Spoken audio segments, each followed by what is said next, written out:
বিসমিল্লাহির রহমানির রহিম। আসসালামু আলাইকুম রহমতুল্লাহি ওয়া বারাকাতুহু। সম্মানিত অডিয়েন্স, আজকে চলে আসলাম মাহি মৎস্য খামার এন্টারপ্রাইজে। এটা হচ্ছে একটা মৎস্য হ্যাচারি, মৎস্য খামার।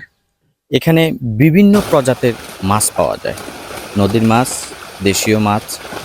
নদীর মাছ বলতে রুই মাছ, কাতল মাছ, মৃগেল মাছ এবং বর্তমানে যে জাতীয় মাছ আমরা বলে থাকি পাঙ্গাস মাছ, সেটাও কিন্তু পাওয়া যায়। এবং তারই পাশাপাশি বিভিন্ন মৌসুমে বিভিন্ন মাছের রেণু, পোনাগুলা উৎপাদন করা হয় এবং সেটা বিক্রয় করা হয়। সো আজকে আমরা এই মাহি মৎস্য খামার এন্টারপ্রাইজে চলে আসছি এবং মাহি মৎস্য খামারের যে প্রোপাইটার জনাব মাসুম বিল্লাহ, আমরা তার সাথে একটু কথা বলবো এই মাহি মৎস্য খামার সম্পূর্ণ বিষয় নিয়ে। উনি কিভাবে মাছ বিক্রি করে বা কোন কোন সময়তে মাছ পাওয়া যায়।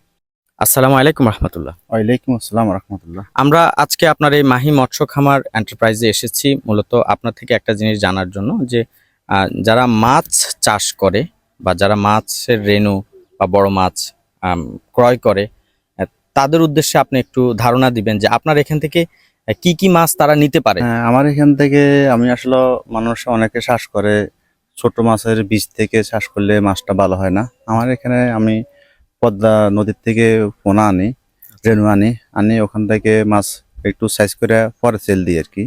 যেমন নদীর মাছ আনি আর কি। নদীর মাছ বলতে কি কি মাছ আনেন আপনি? নদীর মাছ হইতে ওখানে আসে কাতল আসে, রুই আসে, মিরকে আসে, কালীবাউস আসে, তিনটে হয় আর কি, চারটে হয় আর কি। এগুলো সম্পূর্ণ আপনি নদী থেকে নিয়ে আসেন? হ্যাঁ, নদীর মাছগুলো নিয়ে আসেন। আর এখানে মূলত আপনার কি কি মাছ চাষ করা হয়? মূলত আপনার এখানে ডাইরেক্ট? আমার এখানে ডাইরেক্ট চাষ করি আমি ফাঙ্গাসের রেণু উৎপাদন করি। ফাঙ্গাস মাছটা বেশি হয় আর কি। আর ওই তেলাপিয়া আমি আসলে করি না, তেলাপিয়া অন্য থেকে আনি, সেল দিই আর কি। আর রেণু বলতে কোন কোন মাছের বাচ্চাগুলা পাওয়া যায়? যে এখানে সকল রেণু পাওয়া যায়, যেমন রুই, কাতল, মিরকা, কালীবাউস, এগুলি আমি নদীতে আনি। আর আমি শুধু উৎপাদন করি শুধু ফাঙ্গাসের পোনাটা শুধু উৎপাদন করি, ওটা আর কি।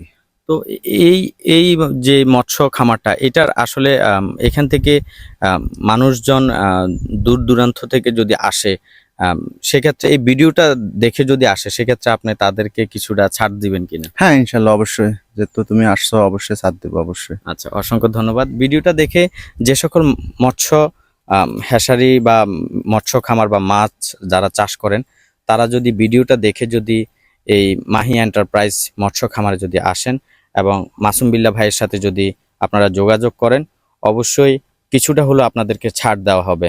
আমি স্ক্রিনে অবশ্যই ওনার নাম্বার এবং ঠিকানাটা দিয়ে দিব।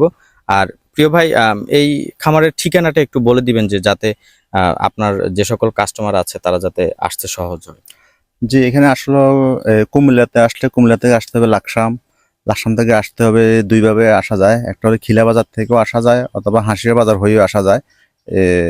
হাসিয়া বাজার থেকে আসলে মেল্লা বললেই হবে, আর খিলা বাজার থেকে আসি বা মেল্লা বাজার বললেই হবে। তো সকলে ভালো থাকবেন, সুস্থ থাকবেন। আর ভিডিওটা যদি আপনাদের কাছে বিন্দু পরিমাণ ভালো লেগে থাকে তাহলে অবশ্যই ভিডিওটা শেয়ার করে দিবেন। আমি এআর মুন্না আজকের জন্য এখানেই বিদায় নিচ্ছি। সকলে ভালো থাকবেন, সুস্থ থাকবেন। আসসালামু আলাইকুম রহমতুল্লাহি ওয়া বারাকাতুহু।